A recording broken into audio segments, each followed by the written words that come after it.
everybody, I'm Chad with Dream City Music. Thank you so much for coming out tonight. Welcome to another Taylor Roadshow. We have Rich from Taylor here, who's going to tell us all about the new V-Class guitars. Let me get out of the way so you guys can see them. Have you guys heard of the new V-Class guitars yet? They're pretty fantastic. We just got them in today, and I was playing them this morning, and you guys are in for a real treat. Well, we didn't want them to come too early because you would play them before the show. Yeah. And you don't know how yet. Yeah, I encourage everybody, when the show is done, come on up and try them out. It's definitely, they're definitely beautiful, fantastic guitars. So, without any further ado, I'll let Rich get going. Beautiful, Rich, beautiful, thank you. Hi, everybody.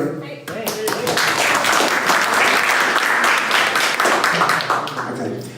How many people have been to a road show that I have done? Just a couple? Okay.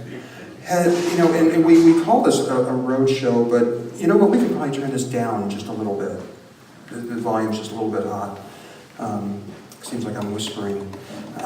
This is actually what's called a 2018 rollout show, is the technical term.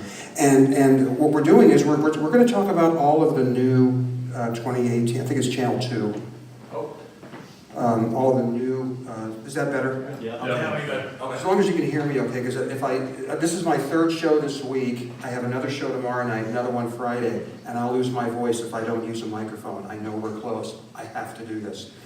I'm, at 71 years old, I can't do this anymore, so you're laughing, I'm not kidding. So anyway, so we're going to talk about all of the new products that we came out with in 2018.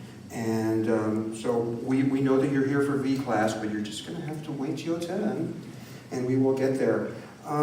So I'm probably going to try to keep this under right about an hour, 55 minutes, which is a little bit less than a road show.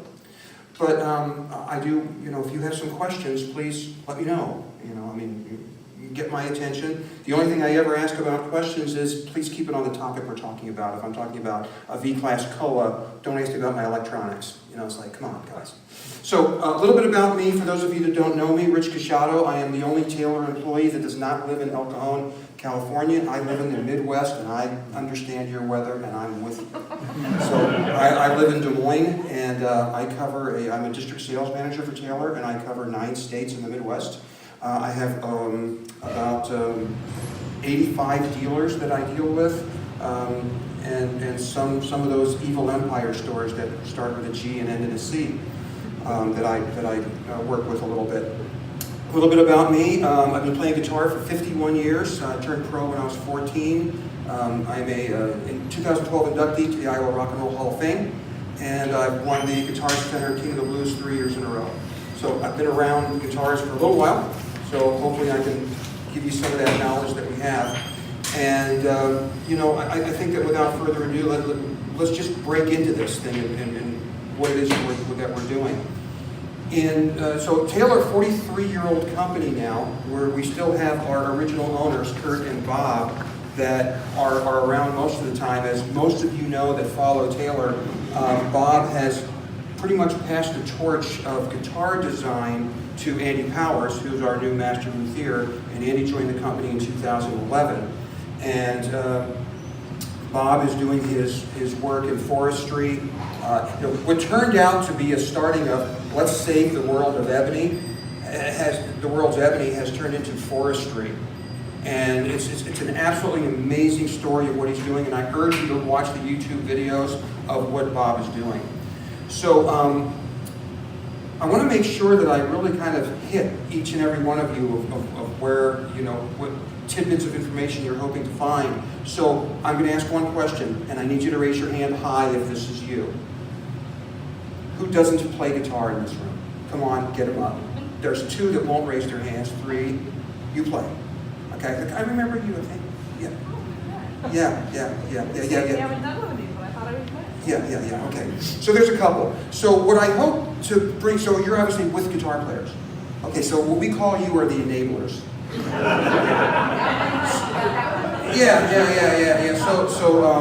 So we, you'll love this story, by the way. I've been married for 34 years.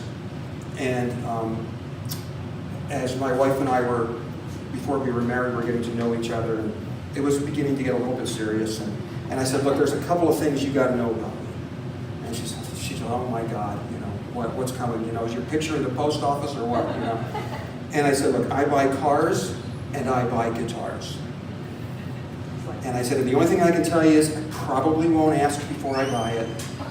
But the thing I can guarantee you is you will always have a really cool car to drive. And if it ever breaks, I promise to not fix it. I'll buy you a new one. And she went, is that all I have to worry about? I went, yes. She goes, done. So I got the coolest purple Challenger SRT 8, 6-speed. I had some Corvettes, and I have a guitar collection that's just shy of 50. So it's been a great marriage. Oh, good, something to look forward to. Yeah, something to look forward to. But what I hope to be able to transmit to the enablers is why us guitarists love our guitars so much, and what it is we're looking for. So when we come home with a new guitar, because we probably didn't ask, you'll know why. So, okay. Last year, we came out with, there's plenty of seats, guys. Plenty of seats, folks. Just come on in. I won't bite. In 2017, we announced a new series of guitars called the Academy Series. And for those of you that may or may not be familiar with it, the Academy Series started out as Andy's idea of let's make a great guitar that's affordable for people that want to learn how to play guitar. And let's make 6 different styles. Let's make a dreadnought, a full-size dreadnought. And let's make it with electronics and without electronics. Let's make a small concert size with electronics and without electronics. And let's make a nylon version with electronics and without electronics. Well, we thought that we might sell about 10,000 in the first year. That was kind of our projection. January, it was around the 25th of January, we had already sold over 20,000. So in 21 days, we doubled what we thought we could manufacture. So what ended up happening was we had to pull it back. So we took the nylon out of the mix. This year, we brought it back. So we're calling it an introduction for 2018. And here's the guitar right here. And this particular one does have electronics. But the wonderful thing about the Academy Series that we found out was that it wasn't only beginners that were buying the guitar. Seasoned guitar players were getting what we were doing. Because those of us that understand Taylor, we know about the NT neck, the new technology neck, that makes all of our guitars play so well. We actually have that exact neck on these guitars.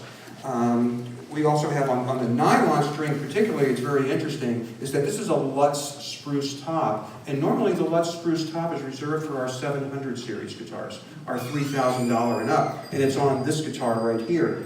Armrest, we figured out, and whenever I say we, I mean Bob and Andy. I had nothing to do with it, okay? Figured out a way to economically make an armrest on all of our Academy Series guitars. The great thing about armrests are the fact that when you tuck the guitar and you play it, you're not stifling the top. So, you know, the way that a guitar works, if you don't already know it, is that the top of an acoustic guitar is very similar. It's like a volume control. Think of it as a volume control, and the back and sides, think of it as tone controls. And so if you hug your guitar, or if you're dark and you put your hair over your face and you play down, you're not stifling the guitar. Okay? So why a nylon string, and why is a nylon string so important? This is a great extra voice to have in your collection of steel string guitars. Did you see how I did that? Collection of steel string extra voice. Didn't want to lose anything in the translation. You guys should be thanking me for the way I do these shows. So the great thing about this particular nylon, besides all the things I already said, is that it's a full 25.5-inch scale, which is what a nylon string should be, but it's a 12 fret, which means that the neck is inset a little bit further, so it's much easier to play. You're not having to stretch out. And so you have a little bit longer area here. And the other thing that you have to remember about Taylor nylon strings is that you'll notice that we don't call them classicals, we call them nylon string. It's because they play just as easy as our guitars do, but it gives you that extra voice. So if you still want to play things that you would normally on a steel string, like your, it gives you a nice softer voice, okay? It's quieter, so maybe when your enabler is watching the Travel Channel, you can still practice your guitar, right? But it also, you can still just...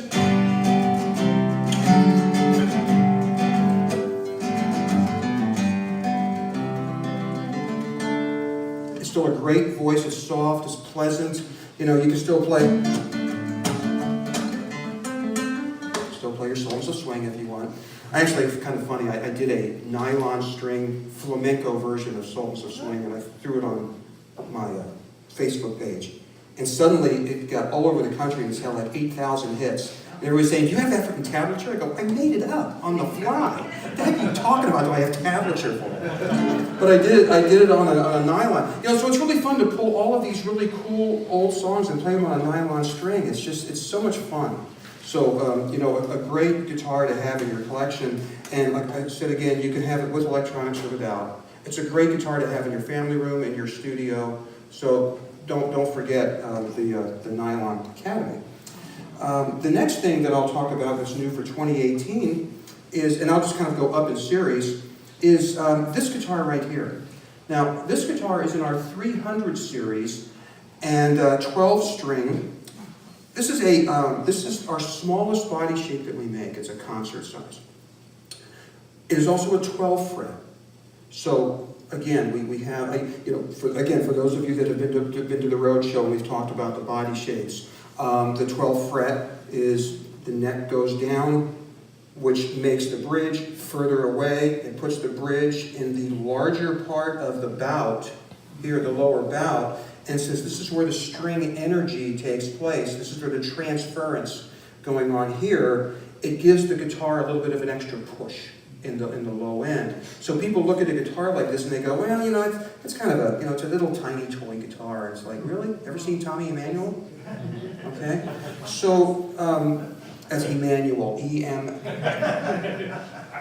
So putting a 12 string in a 12 fret in the smallest body shape, everybody kind of scratched their head because we came out with this version in our 500 series. It was the 562 and 552 last year. And it was a huge success, so huge in fact that it was the #9 highest selling acoustic guitar in 2017. That's pretty cool. So we decided that we wanted to do it we wanted to get a different price point in it because we actually moved the 12-string market. When we came out with our 150E about 3 years ago, you track the sales, and the sales from us to a dealer means nothing. What really happens is, what is the dealer selling to the end user? How is the consumers, you folks, voting with your dollars with our guitars? Well, you made us, Taylor, as the #1 guitar company in the country. Thank you. Bob thanks you, Andy thanks you, Kurt thanks you, #1. Thank you. Whoever was clapping, appreciate that. And in 12 strings, Taylor Guitars actually owns 80% of the market of 12-string guitars.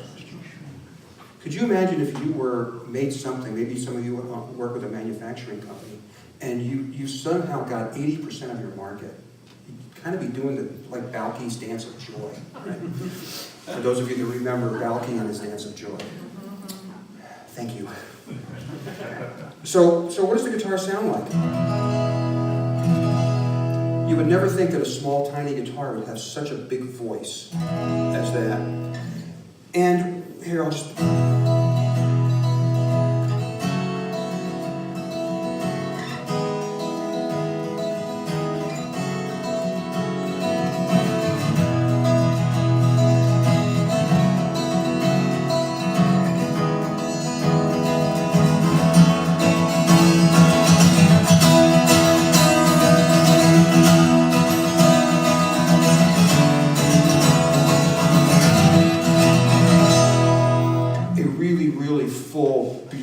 sound, which you would never imagine would come from such a small guitar. And the other great thing about these guitars, of course, is they're compact. You tuck them, you can sit in a lazy boy and play this guitar. It's not a great big body shape. One of the great things, the interesting thing, the joke about 12 strings in the industry is that, keeping a 12-string guitar in tune For those of you that know 12 strings, the joke is, I spend half of my time tuning it, the other half playing it out of tune. And with Taylor, because of the way we do our necks, and again, we've talked about this in road shows, we've been able to take all of that pressure and kind of change the way the physics of the guitar works. The other thing that we've done with our 12 strings is we have a compensated saddle. Big deal. What the heck does that mean? Well, I'll tell you what it means. It means that when you've got these strings that are really close to each other, and one of them's this big around and the other one is tiny, tiny, well, if it sits on an equal plane, then that means the one string is lower. So even you people that don't play, you're picking up what I'm laying down, right? So when you strike the string, if the strings are like this, your pick hits it at a different time. It's almost like it's slightly out of phase. We've compensated the saddle so they're all the same height at the top. So when your fingers press and when your pick hits, it all hits at the same time. We've also slightly intonated the guitar this way, so it plays wonderfully in tune. So the test that I always give a 12 string to see if it really works the way it should is I always try to play the intro to Hotel California without a capo in pitch.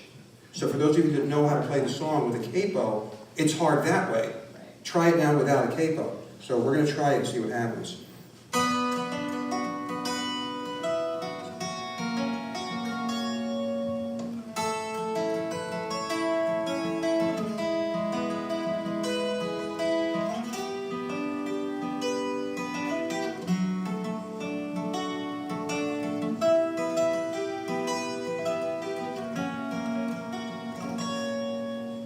Okay, so you're playing a 12-string guitar, barred, 5, 7, 9th fret, and it's staying in tune, and you're not dying.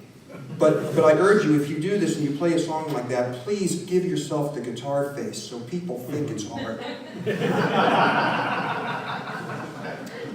So we make the guitar two different ways. We make it just like you see it here, with a mahogany top, and it's a black wood back and sides. And we've also decided that we're going to make it with a spruce top, with a sapele back and sides. Wait a minute, I think it might be a cedar top. I have to remember. I'll think about it and then I'll let you know. But so if you want a more traditional looking guitar, you can do it that way. What I like about mahogany is it makes me sound like I'm a better player. And your right hand technique, because mahogany compresses the way you play. So if you hit hard, it kind of brings it down. If you hit soft, it kind of brings it up. So if you don't have really good right-hand technique, you'll love mahogany. Also, if you do some, if you're like a rhythm player in a duo or a trio, or you do some recording, using mahogany gives a great back. It's a great bed for your music. So I know that whenever I, mess around with my studio in my basement, I'll always lay down the first track, either a 6-string or a 12-string mahogany top guitar. So. Another reason to have more than one.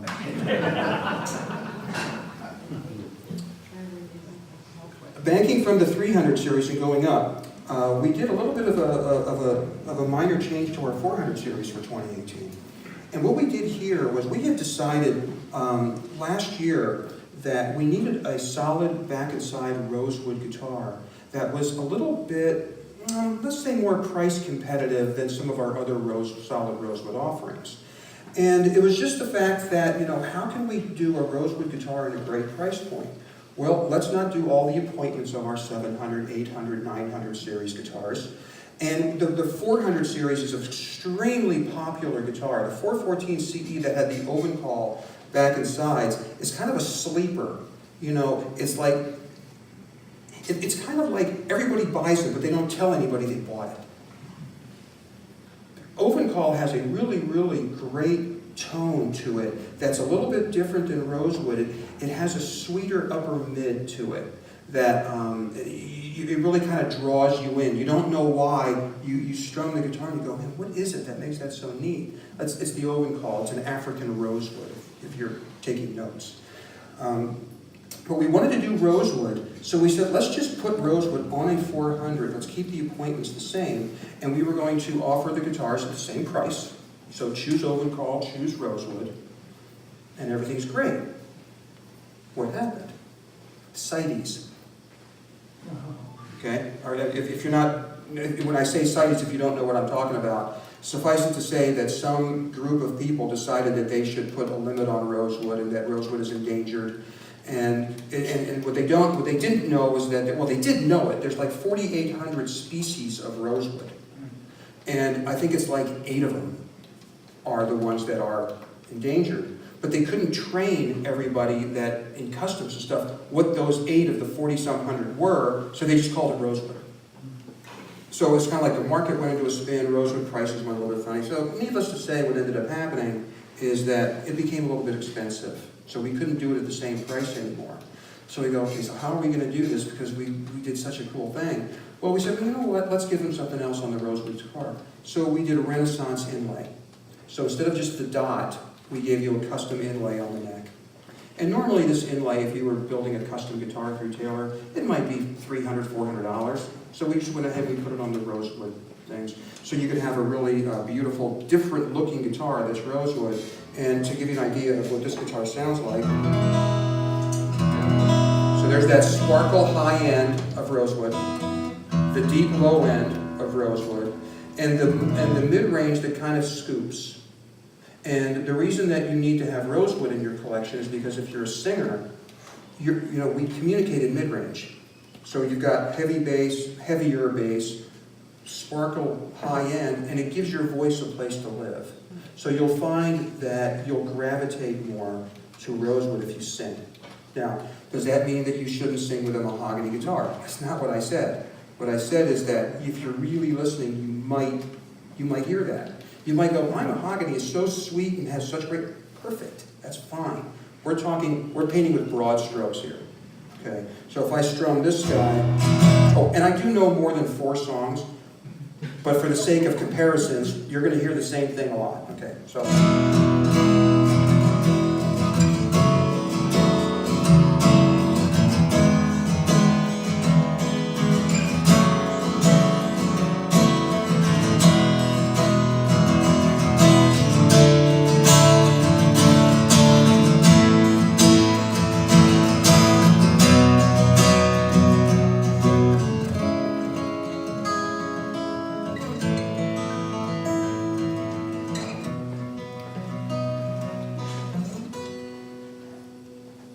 Great sustain, great tone, a wonderful guitar.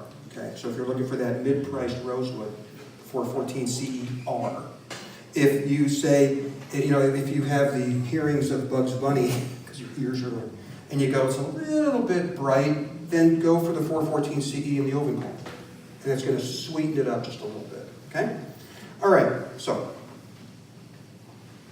now we will get to the part that you're all been waiting for, and that's V class. All right, so what the heck is V class? Well, here's what it is. For those of us that really follow guitars and we're interested in the history and things like that, for the past 150 years or so, most guitars have had the construction, the basic construction about the same. Okay, the same sort of bracing patterns, and you try to tweak it. Everybody has their way of tweaking it. Gibson does, Martin does, we did. Every company has the thing that they do. It was never patented, by the company that came out with it first is a company that starts with an M and ends in a 10.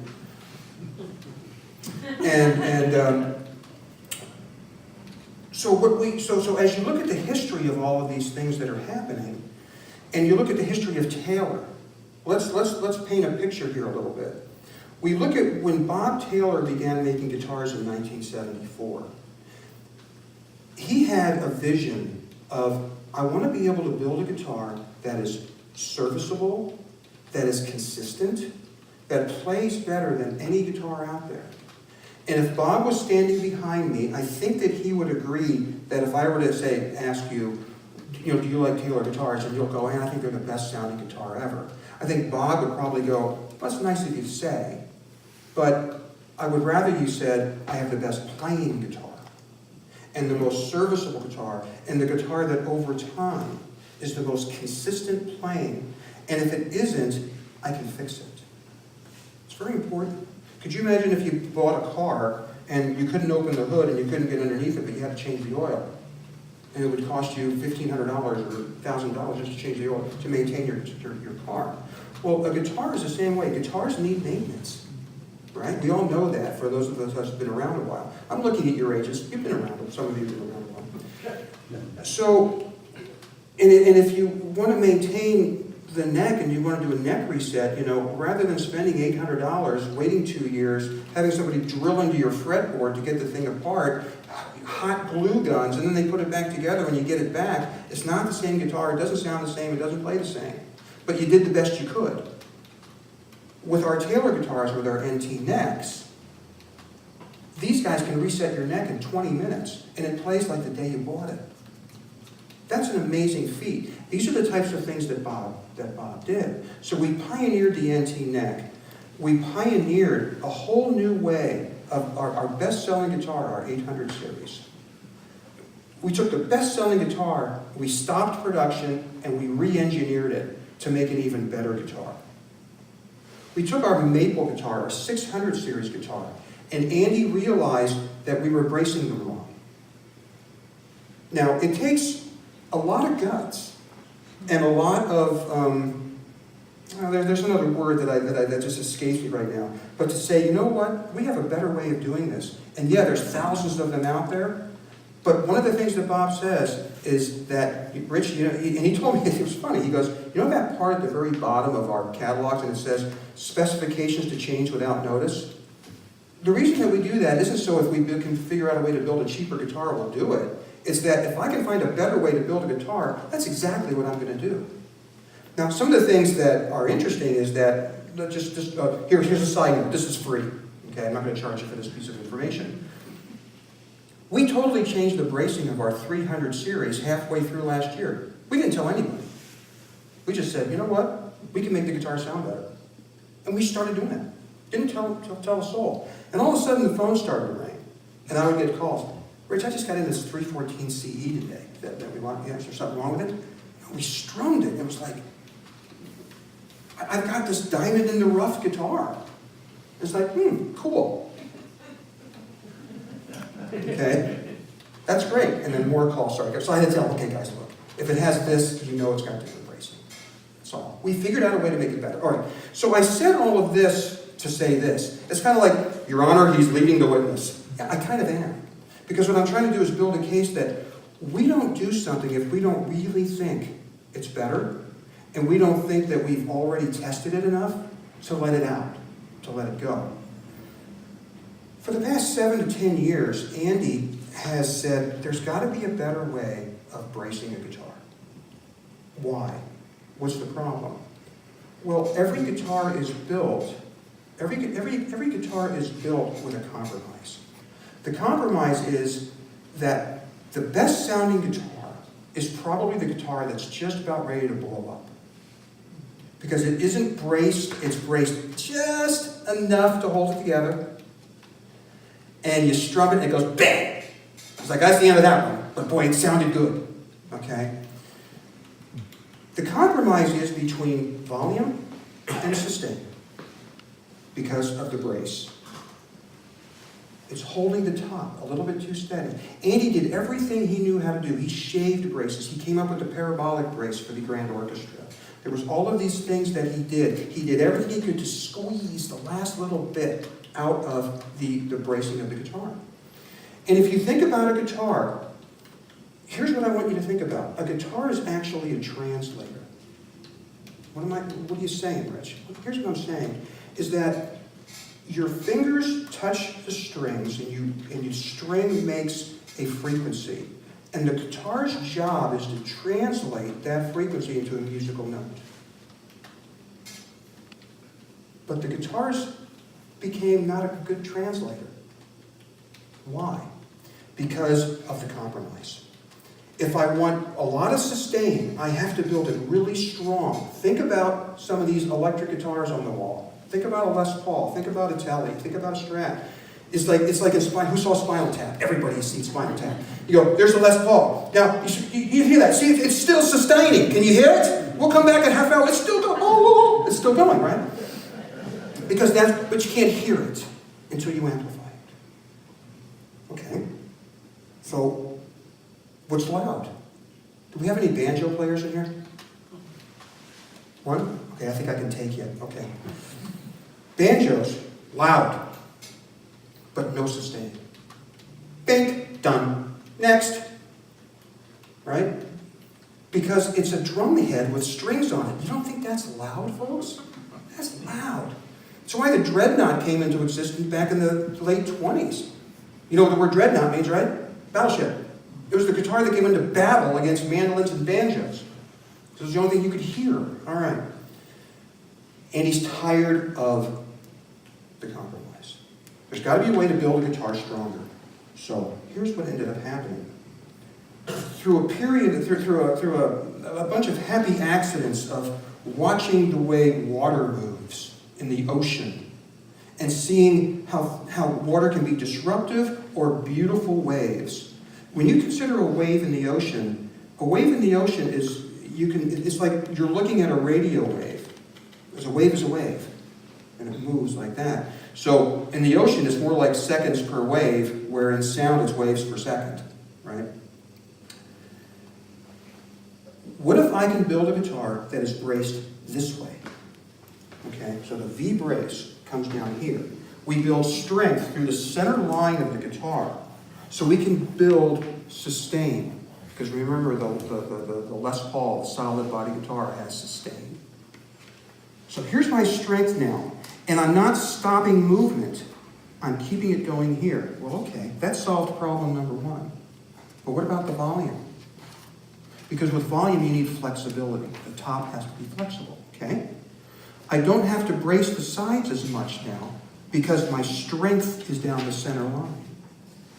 So, what you have is that you want every note on your guitar to be balanced and hopefully at the same volume.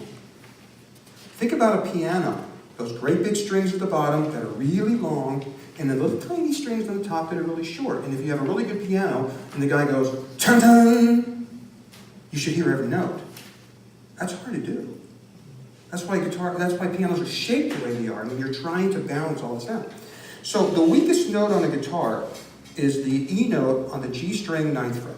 That's the weakest note. So if I play this note,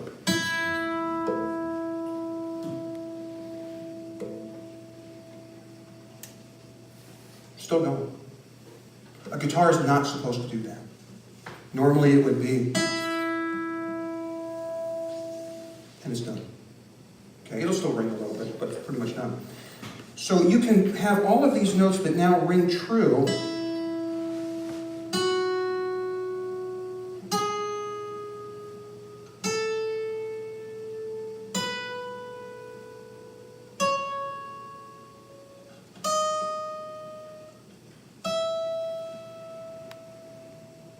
Still there. That's pretty impressive right there. But from that, other things began to happen. And here's where the happy accident happened. The happy accident happened that because the guitar was braced a little bit different, intonation occurred. So let's talk about intonation, because intonation is a strange word that a lot of people get confused with compensation. When we have to intonate an electric guitar, or even acoustic guitars, there's things that have to happen. The nut, the spacing, all of these things have to be compensated for. And sometimes with an electric guitar, you can get in there with a... So we all know what we're talking about. I got to build a picture for you, okay? But with an acoustic guitar, it's a little bit different. Because what we found out that was happening, remember we talked about the water that was muddy and all that kind of stuff? Is that frequencies started running around inside the guitar that were kind of almost creating like a false harmonic.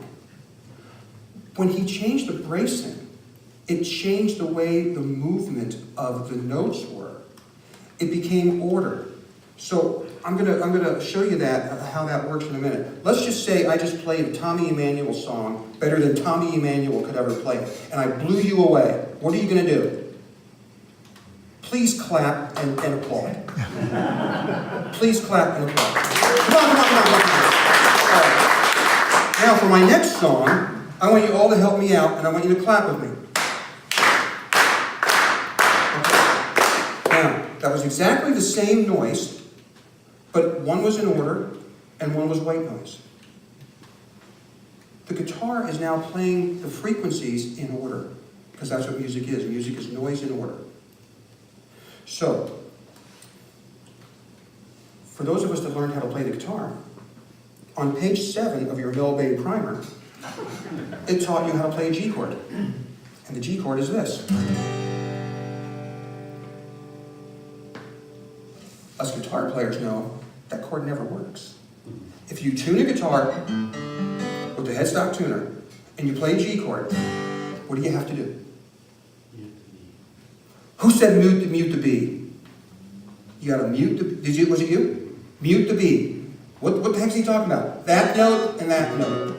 They sometimes don't work. They work now. There's no wavering. So what did us guitar players do? We changed it to a G5. A G5, yeah, you did this. All right? And you muted that one. So this became your G chord. And we make fun of the metal guys because all they play is power chords.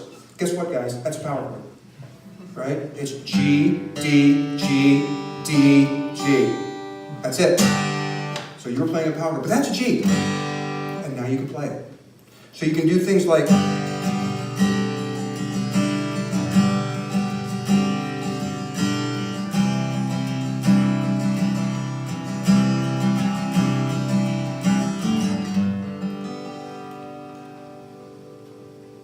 and it sustains, and it doesn't waver. Okay? Now, really? Well, there's got to be more to it. I'm so glad you asked. What about things like this?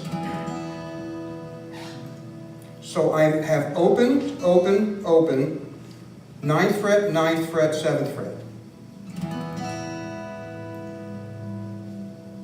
All the notes are balanced, and we're getting sustained.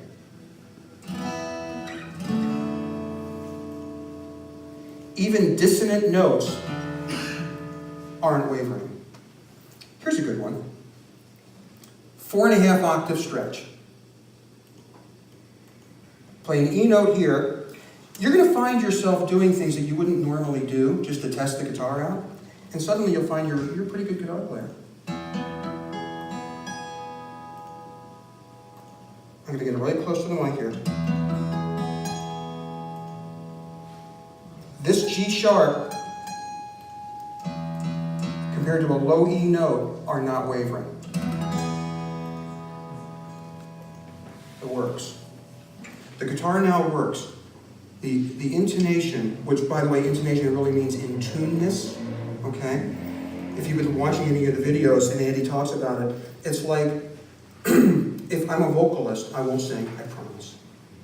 I am a vocalist, but I won't sing for you. If you try to hit perfect pitch, I don't have to shorten my vocal cord like I'm intonating a guitar. I find my perfect pitch. We're finding perfect pitch now with a stringed instrument, which is interesting. When we very first were doing this, we're all sitting around this room and we're talking about it, and Bob was saying, you know, I heard Andy playing this guitar, and it was just sounding beautiful as Andy plays. For those of you who've heard Andy, he's an amazing guitar player. And Bob said, what I didn't hear was, I didn't hear sour, bad notes, and I didn't hear the beating, and I didn't hear him retune anything. All I heard was playing and wonderful music, and I knew that he hit on something. And he said, you know, for hundreds of years, all of a sudden the fret where you place frets and everything was making sense again. Because, you know, for those of you who don't know, the guitar fretboard was based on the Pythagorean theorem. Remember that in algebra? And Bob says, here's what I want you to think about. You have a full octave from here to here. And all these frets are in there. Think of it like a time zone. So, I live in Des Moines. Chicago is on the same time zone as I am, which is in the same time zone as Omaha. At 12 noon, or let's say 5 o'clock at night, it's the same time in Chicago, Des Moines, and Omaha. But the sun sets differently. But we had to figure out, you know, everything was a compromise. Now the compromise is working even better than it did before. To get from here to here, every space used to be that compromise, but now it works. So everything works with it. So when you play the guitar and you do that, don't just play the same blues licks that you play on every acoustic guitar. I mean, if you're just going to go, you're going to go, yeah, it sounds great. But it's better than that. And you're going to find yourself doing all these really cool, even your major sevenths are going to come in amazing.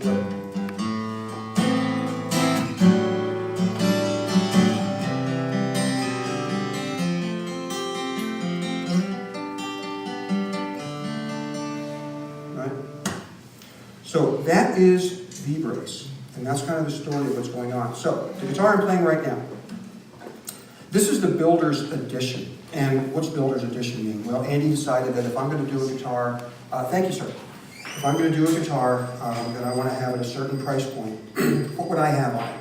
So here's what he decided to do. Koa, back and sides, kept the armrest, did a torrefied spruce top, but he added a couple of other things that are really interesting as you look at the guitar, is that all along out here, he's rounded the edges. So when it sits on your leg, it's really comfortable and it doesn't pinch onto your leg. We did the all the inlays a little bit different there at the house flat. Just absolutely gorgeous to look at. And the finish, excuse me, the finish is what we're calling a silent satin. Normally when you have a satin guitar, it's like shh, shh, shh, it kind of does that. But this, nothing. So why? Well, he's a recorded artist. He plays with a lot of people every once in a while. And when he's in the studio, every once in a while the guitar will squeak. You know, he's moving and he gets sweaty and it squeaks. This doesn't squeak, okay? But the big thing is the cutaway.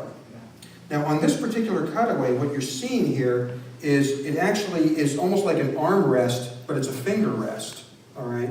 And this, in order to do this, we had to inset a whole piece of mahogany that has to be carved and everything in order to make this work. And the cutaway comes up like this, which is totally different. So why is that important? I'm so glad. You people are asking great questions. Because I have usable notes now up here.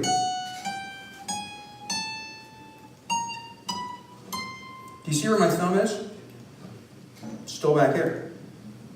I don't have to do this to play these notes. So here, I can now grab it back here. So my thumb now becomes integral to me helping me play the instrument. So this is called our K14 CE Builder's Edition. And it is, without a doubt, an amazing, amazing guitar.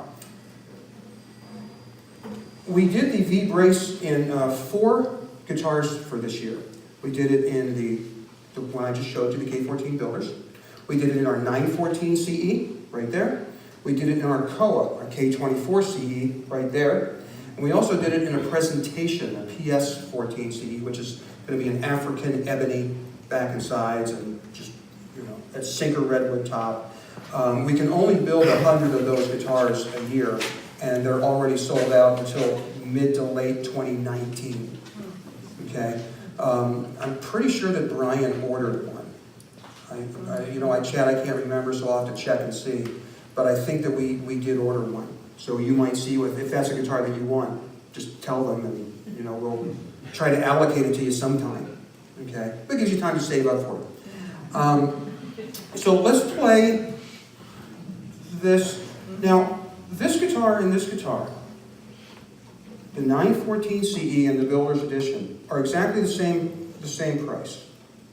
So after I went through all that thing on the Builder's Edition, you know, it's kind of like, well, why would anybody want a 914? There's a lot of reasons to get a 914. It's rosewood back and sides instead of Koa. It's gloss, it's not satin. It's, I hate to use this word blingier, but it's got a little bit more bling to it. You know, you're paying quite a bit more for the inlays. It's a prettier guitar.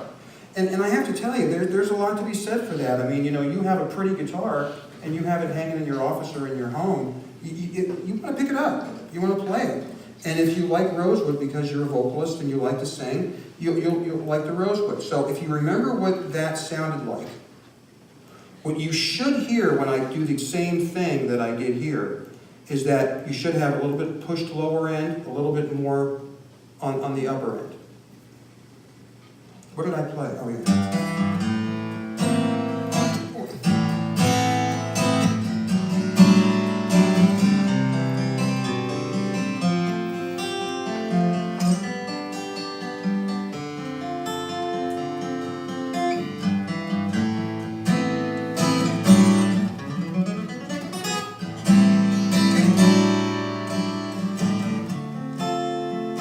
Hear that upper end?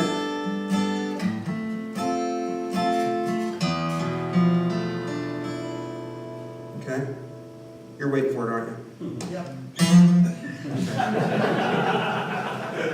So that's the difference between the rosewood and the koa. So again, it's personal. It's what do you like? I mean, there are people that we talk to. I talk to these people at road shows all the time, and it's like I've always wanted a 914 CE. And now here comes the builders, but I can get V-brace in this, fine, I still want my 914. So here it is. All right? Then you have the full koa guitar, which is right here. So here you have a really ugly guitar. So koa, koa, koa. And we did something a little bit different this year with our koa guitars. And I was going to go through it in the beginning, but I thought I would just wait until we got to this section. Is that if you really have a discriminating eye, you'll see that the binding is different than what we did on our previous koas. And again, we could probably thank CITES for that, because we used to have rosewood. So we changed it to maple, to picture frame. And when you look at the guitar, and I have to say, I kind of like this a little bit better, because it really picture frames the body shape with the maple. And we ever so slightly changed the inlay on the top and there.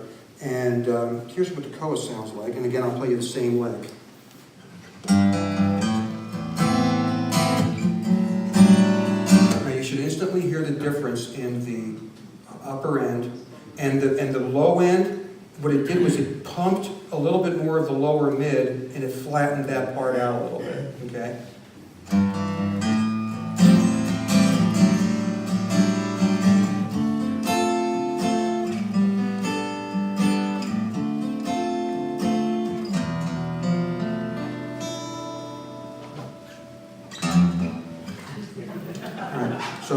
So there's your koa. So hopefully you now understand why we need so many guitars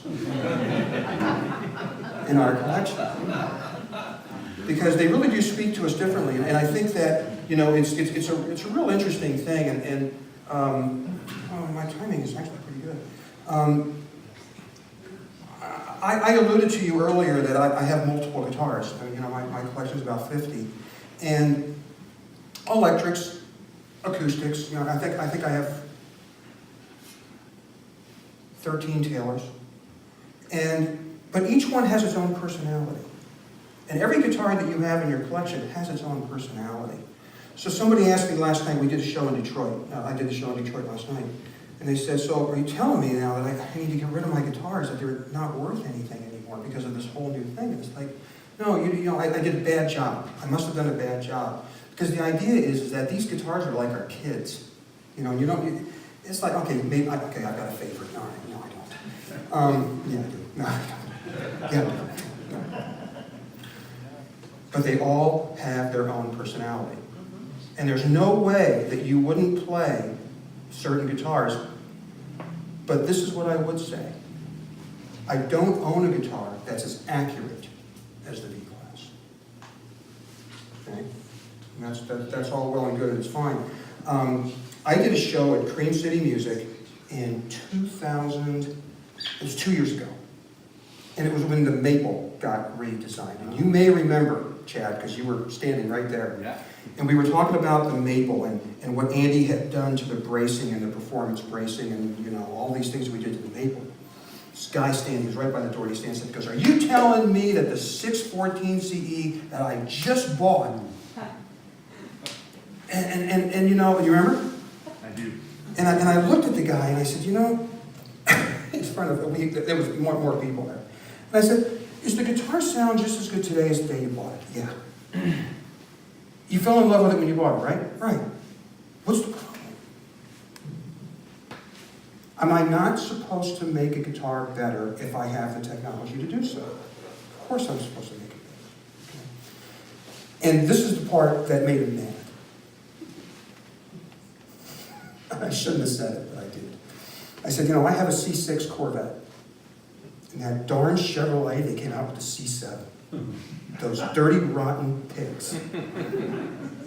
But I loved my C6 yellow Corvette. I'm not going to trade it for C7. I love that car. Love that car. So no, I still have it. Of course I do. I also have a 2010 Dodge Challenger. Yes, it's purple. As God intended Challengers to be. And it's a 2010. Is the 2017 better? It's different. It's different. It's different. It's different. It's different. It's different. So, how do you build a great guitar collection? Well, you have a great 12-string.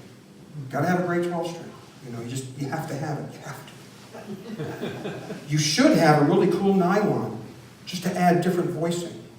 You should have a rosewood, a mahogany, and a maple, because they're totally different. You should have a really nice, small, concert-sized 12-fret. How many is that so far?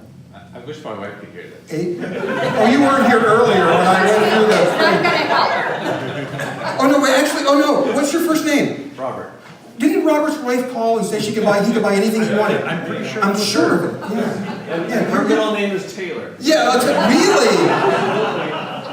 Look at you. Look, did I help you all understand where we're coming with the V-brace? Yes. Does anybody have any questions that I didn't hit on? Yeah, I still don't really understand what you're getting at with this V-bracing. Are you reducing the mass on the top and having adequate stiffness? Okay, I'm going to answer it. You're abandoning X-bracing, right? Which can be pretty massive unless you're scalloping. And still. Yeah, we're changing some things. I'm going to answer it this way. I hope it's not going to be like the thing I just said earlier. Do you know how your iPhone works? You're just happy that it works. I don't know the exact formula and the physics of did we make the top thinner, did we shave the brace differently or anything. What I do know is that Andy had put together a lot of these V-brace guitars over the years. This isn't something that's like we came out with it 3 months ago and we decided to just come out with it. Been a lot of testing with it, a lot of trial and error to make it dial in just right. So I can't answer the full question. Hopefully you heard a lot of the sustain issues and the intonation things that we attacked. Yeah. But I can't answer the question.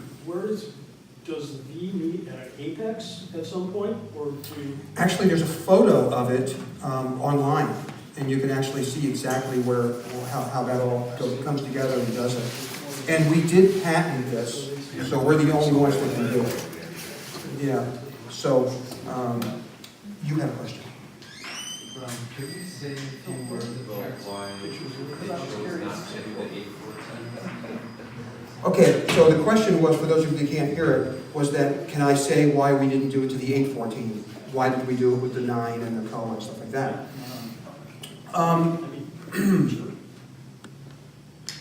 It might just happen.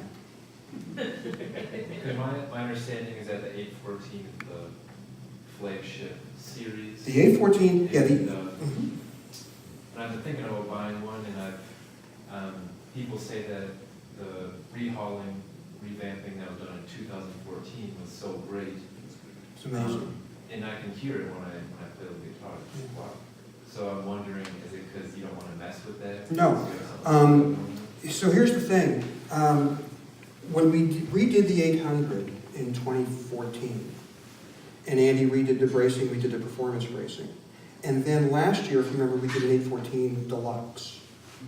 And what the Deluxe did was we added Addy bracing, Adirondack bracing, which makes the top pop. It just gives us some more horsepower. And we added the nicer tuners. And we did the armrest, the radiused armrest. Because he couldn't wring anything more out of the bracing on that. Okay? The guitars sound amazing. You're exactly right, you can hear it. I would be lying to you if I told you that possibly the 800 is not going to be coming out with V-brace. When is the question that is up in the air. You could see it in the 8, you could see it in the 7 possibly, you could possibly even see it in the 6. But everything is really predicated on the testing of how it sounds. We know that it works really well on the rosewood and the spruce top, and we know that it works really well on the koa. So chances are the 8 and the 7, it could happen. I just can't give you a time frame. It's possible. It's possible that Andy and Bob will go, you know what, let's shut it down, let's put it in everything. I don't see it happening, but it's possible. The other thing that I want you to remember, I'll give you just a second, is that we are talking about only grand auditorium size guitars. We're not talking concerts, we're not talking grand symphonies, we're not talking orchestras, it's grand auditorium. This is where it seems to really work. So maybe that kind of falls into your question too, a little bit about, well, is it, you know, what are we doing here? Well, we know that it works here with this grand auditorium. These are the exact places, and this is the mass of all that. So Andy's not going to give a lot of that information out. Why would we tell the Chinese who want to, you know, copy our guitars and sell them on the black market? We don't want to give them too much information because, unfortunately, that's what happens. We find them all the time. Here's the hard thing. I have to go into a store sometime and I see a tailor that's not a tailor. And as the tailor guy, you know what I'm supposed to do? I'm supposed to grab that guitar and break it. And the guy has a price tag of $2,000 on it. I am supposed to break that guitar. Yikes. Have you done that? I'm not going to lead the witness on that one. Will Taylor announce when they do the V-bracing to the rest of the line? Yes. Yeah. Because Because of what I said about the 3. If you really have a sharp eye, the black nut, V-brace. White nut, not V-brace.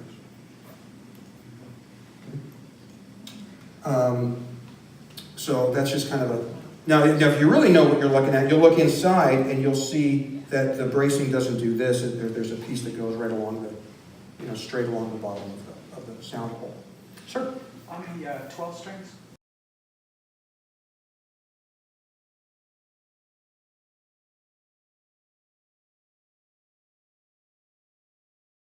The big thing about the 12 fret, and I have multiple 12. You know, it's interesting. There's 7 people in the United States that get to do what I do. And then we have another 3 or 4 around the world. So there's 11 people in the world that have my job. Thank you, Lord. I love this job. All of us are players. All of us have multiple concert-sized 12-fret guitars. Some of us have grand orchestras, some of us have. We all have these. So that's pretty interesting. Anybody else? Yeah. I probably should know this, but Then I won't answer it. concert size, grand auditorium, sizing-wise, what is the sequence of sizing? Okay, so the size of our guitars is based on the number. So the last number in the series is always the size. So it's either going to end in a 2, 4, 6, 8, or 0. 0 is the dreadnought, so that's our bass line, not B-A-S-S, B-A-S-E. Okay, so we started a dread, and then 2 is the smallest, then comes the grand auditorium, then comes the grand symphony, then comes the orchestra. Those are the sizes. And these are grand auditoriums? All of these are grand auditoriums, and that's the only thing that the V-brace is in the grand auditoriums. Only in 4 models right now, only 3 of which you can probably get your hands on because they're just sold out and they're done. All right, so Chad was nice enough to invite me up here and do this show for you. And you know, on my last note, I absolutely hate this store because every time I come here, I buy something. And so my wife says, so what's your schedule this week? And I go, well, see, I drive to Chicago, and I'm doing a show there. Then I'm leaving my car in Chicago and Tobias Music, and I'm going up to Detroit. I'm going to fly to Detroit because I don't want to drive to Detroit, and I'm going to do a show up there. And then I'm going to fly back, and then I'm going to drive to Milwaukee, and then I'm going to spend the night here, and then I'm going to drive somewhere else in Wisconsin, and then I'm going to do a show in Des Moines. She goes, first question, swear to God, are you going to Cream City? And I said, yes, and jeez. and of course you have to understand, like I already told you, she doesn't care. I buy guitars, she doesn't care. She truly doesn't care. But it's funny, so if I come in with a case, she'll go, you were in Cream City, you were in Wisconsin. So, don't fight over these, but I urge you to play them. And when you do play them, try to play them like I did. Try to listen for those sustaining things. And so what I'll tell you is that you're going to buy one, you're going to take it home, and you're going to go, yeah, it's kind of cool. You know, I like it. It's different. And then a month later, you're going to go, holy cow. Listen to this thing. And you go, honey, listen to this. You know, it's like, sure, okay, fine. Okay. Thank you, folks.